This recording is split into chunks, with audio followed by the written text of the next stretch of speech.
दोस्तों, गद्दी के सेवादार चैनल पर आपका हार्दिक स्वागत है। आज के इस वीडियो में मैं बताने जा रहा हूं कुल देवी के बारे में कि यदि आपको अपनी कुल देवी का नहीं पता है तो कैसे आप उनका पता कर सकते हो, कैसे आप उनके दर्शन कर सकते हो, क्या उपाय आपको करने होंगे तथा किस तरीके से आप उनके दर्शन कर सकते हो। इसलिए एक एक शब्द को ध्यान से सुनना तथा पहली बार मेरे चैनल पर आए हैं तो गद्दी के सेवादार चैनल को सब्सक्राइब जरूर कर लेना। वैसे तो दोस्तों, कुलदेवी कुलदेवता के बारे में आप अपने बड़े बूढ़ों से पूछ करके पता लगा सकते हो। जैसे कि कोई शादी विवाह होने पर गठजोड़े की जो जात लगाई जाती है वह आपके कुल देवी व कुल देवता के ही स्थान पर लगाई जाती है। दूसरा, जब आपके घर में कोई बच्चा पैदा होता है तो उसका मुंडन संस्कार भी कुल देवी व कुल देवता के ही स्थान पर किया जाता है। यह कुल देवी कुल देवता को पहचानने का सबसे आसान तरीका है। या फिर आपके चाचा ताऊ व परिवार के दूसरे बाबा की संतानें शुरू से जिस देवी देवताओं की जात लगाने वर्ष में जाते हैं, कोई बड़े प्रोग्राम करने से पहले उनकी ढोक लगा करके आते हैं, जो कि आपके बड़े बूढ़ों के ही वंश पीढ़ी से ताल्लुकात रखते हैं। यदि वे जिस देवी देवता को अपना कुल देव व कुल देवी मानते हैं वही तुम्हारे भी कुल देवी व कुल देवता होते हैं। तो इन तरीकों से आप अपने कुल देवी व कुल देवता का बड़े आसानी से पता लगा सकते हैं। परंतु यदि आपको इनसे भी पता नहीं चल पा रहा है तो आज मैं जो तरीका बताने जा रहा हूँ वह ध्यान से सुन लेना, क्योंकि ये बहुत ही सटीक तरीका है आपकी कुल देवी व कुल देवता को जानने का। तरीका इतना आसान है कि आप अपने घर के कुल देवी व कुल देवता दोनों को ही जान जाएंगे जब तुम इस उपाय को करोगे, तथा इस उपाय को करने के बाद वे स्वप्न के माध्यम से आपको दर्शन भी देंगे। आपको वो इशारे के तौर पर स्वप्न में संकेत देंगे, सिर्फ आपको समझने पड़ेगा। वो जो संकेत देंगे उसको अपने विवेक से मंथन करना होगा, अपनी बुद्धि के बल पर जानना होगा। उदाहरण के तौर पर यदि कोई छोटा बच्चा है 1-2 साल का, तो उसके माँ बाप उसके छोटे छोटे शब्दों को जान जाते हैं कि ये अपनी प्यारी सी तोतली आवाज में हमें क्या समझाना चाहता है। उसके घर परिवार के सदस्य सब कुछ जान जाते हैं, परंतु दूसरे लोग नहीं जान पाते कि ये कहना क्या चाहता है।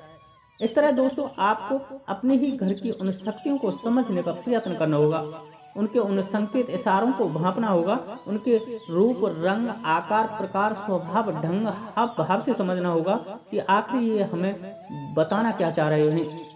उनके सुख व दुख की अनुभूति से आपको उनकी स्थिति का पता लगाना होगा। उनके क्रोध व शांति से तुम्हें उनके व्यवहार का पता लगाना होगा कि आपके प्रति उनका रुख कैसा है। उनकी मौनता व आपसे बात करने के तरीके से आपको पता लगाना होगा कि कहीं वो किसी दबाव में तो नहीं है। बस आपको समझना आना चाहिए। दोस्तों, अक्सर हमारे घर के देवी देवता हमारे ही परिजनों के रूप में हमको दिखाई दे जाते हैं। यदि कुल देवी है तो आपकी ही बेटी का स्वरूप लेकर श्रृंगार करके आपको दिख सकती है। आपके कुल देवता आपके ही किसी बुजुर्ग जो भक्ति पाठ पूजा करके परलोक गमन हुए हैं, उनका स्वरूप रख करके आपको दर्शन दे सकते हैं। या सपनों में आपको अपने धाम के दर्शन करा सकते हैं, किसी मूर्ति के दर्शन करा सकते हैं, या सपनों में आप पर सवारी आ रही है और आपको पता है कि किसकी सवारी है, उस रूप में भी दर्शन करा सकते हैं। आप सपनों में किसी एक ही जगह अक्सर जाते रहते हैं, जो कि एक मंदिर है या कोई देव स्थान है, इस तरह भी आपको समझाने का प्रयत्न कर सकते हैं। कई बार उनका वाहन भी आपको दिख सकता है। कई बार आपको यात्रा से संबंधित सपने आते हैं कि आप ट्रेन में सफर कर रहे हैं, कोई तीर्थ स्थान पर जा रहे हैं या जाने के लिए ट्रेन का इंतजार कर रहे हैं। इस तरह के स्वप्न आने पर भी कुल देवी कुल देवता ही आपको ये संकेत देते हैं। बस आपको समझने का प्रयत्न करना होगा। अब दोस्तों, आप वह उपाय भी जान लें जिसके करने से आपको आपके कुल देवी व कुल देवता के दर्शन होंगे ही होंगे। आपको क्या करना है, किसी भी सोमवार या शुक्रवार को यह विधि करनी है।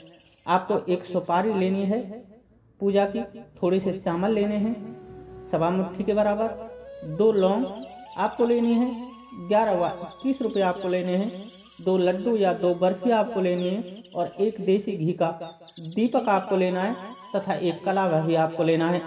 इस तरह आप ये सामग्री इकट्ठी कर लें और अब उस उपाय को करें। विधि को ध्यान से सुन लें। आपको क्या करना है, किसी भी सोमवार या शुक्रवार को नहा धोकर अपने पूजा कक्ष में जाएं, वहां एक चौकी बिछाएं, उस पर 1.25 मीटर लाल कपड़ा बिछाएं तथा उन 1.25 मुट्ठी चावल को रख दें या अष्टदल बना लें।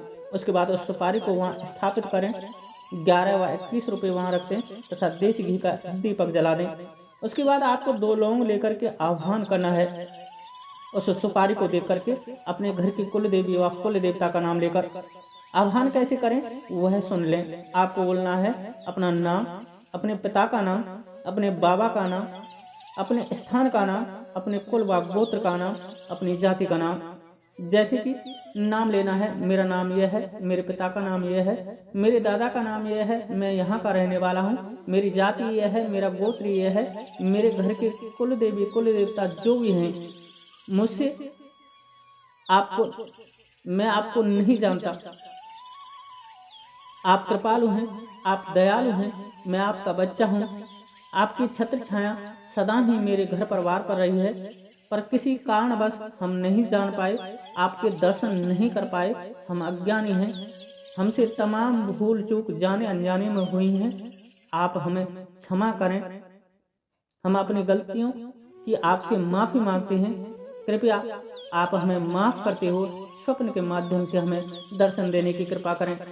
इस तरह उस सुपारी को देखते हुए और उसको अपने कुल देवी व कुल देवता का स्वरूप समझ करके ये विनती आपको करनी है। उसके बाद उसको कलावा अर्पण कर दें, वो 2 लौंग अर्पण कर दें, जो मिठाई आपने ली है वह मिठाई अर्पण कर दें, देसी घी का दीपक प्रज्वलित कर दें और अरदास के तौर पर 11 रुपये व 21 रुपये भी वहां रख दें।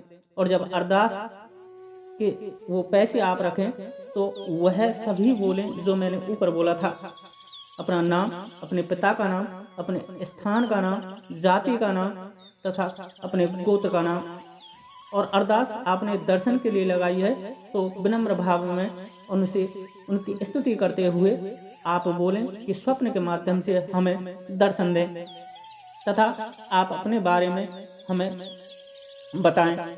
इस तरह आपको ये करना है तथा मैं जो मंत्र बताता हूँ उस मंत्र की 11 माला आप रोज जाप करें। मंत्र कौन सा है वह सुन लें। यदि आप कुलदेवी का जाप करना चाहते हैं तो ओम मम कुलदेव्यै नमः, और यदि कुलदेवता के लिए कर रहे हैं तो ओम मम कुलदेवताभ्यो नमः। इस तरह आप 11 माला रोज इसका जाप करें।